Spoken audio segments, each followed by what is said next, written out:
Bonjour chers amis urbanistes, sortez les équerres et les compas pour ce nouveau numéro de Lost Levels, car nous allons parler de SimCity, le célèbre jeu de gestion urbaine.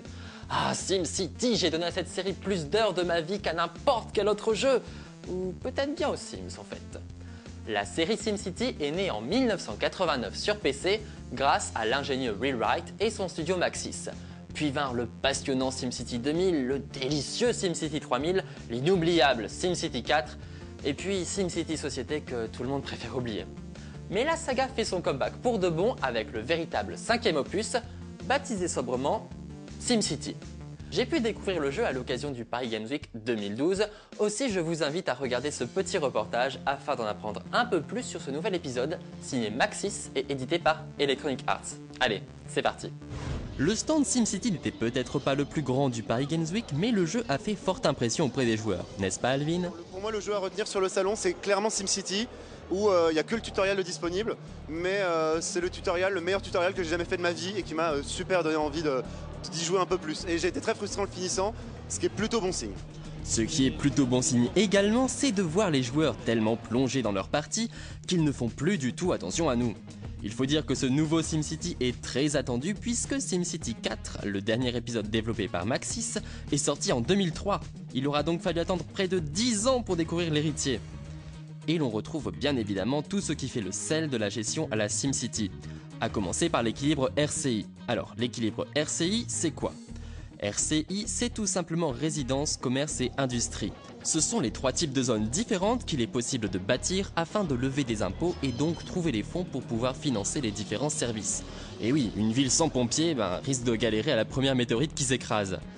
Mais évidemment, il y a des petites nouveautés dans ce nouvel épisode de SimCity.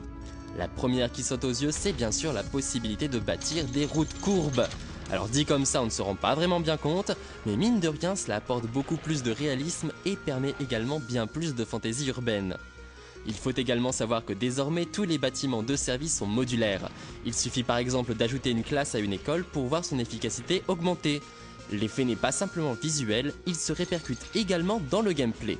C'est une façon ingénieuse de faire comprendre aux joueurs que ce qu'ils voient dans la ville peut l'aider à interpréter et identifier les problèmes aussi bien qu'un graphique. Et le plus fou dans ce nouveau SimCity, c'est peut-être la possibilité de jouer à plusieurs en connectant les villes. Cela permet de bâtir ensemble des projets faramineux comme des aéroports, mais il n'y a pas forcément que des avantages. Si la ville de votre voisin regorge de casinos, il se pourrait que la criminalité ambiante rejaillisse sur la vôtre. Un vrai SimCity en ligne, tout le monde en rêvait et Maxis le fait. Vous l'avez compris, SimCity reste donc le roi des jeux de gestion. C'est fini pour cette fois, n'hésitez pas à rejoindre la chaîne Manga et Lost Levels sur les réseaux sociaux et surtout partagez l'émission.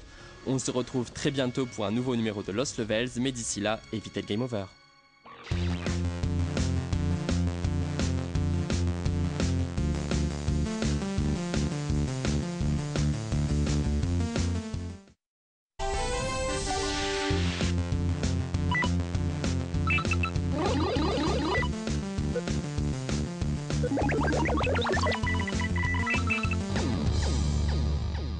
Bonjour chers amis urbanistes, sortez les équerres et les compas pour ce nouveau numéro de Lost Levels, car nous allons parler de SimCity, le célèbre jeu de gestion urbaine. Ah, SimCity, j'ai donné à cette série plus d'heures de ma vie qu'à n'importe quel autre jeu, ou peut-être bien aux Sims en fait. La série SimCity est née en 1989 sur PC grâce à l'ingénieux Will Wright et son studio Maxis. Puis vinrent le passionnant SimCity 2000, le délicieux SimCity 3000, l'inoubliable SimCity 4, et puis SimCity Société que tout le monde préfère oublier. Mais la saga fait son comeback pour de bon avec le véritable 5e opus, baptisé sobrement SimCity.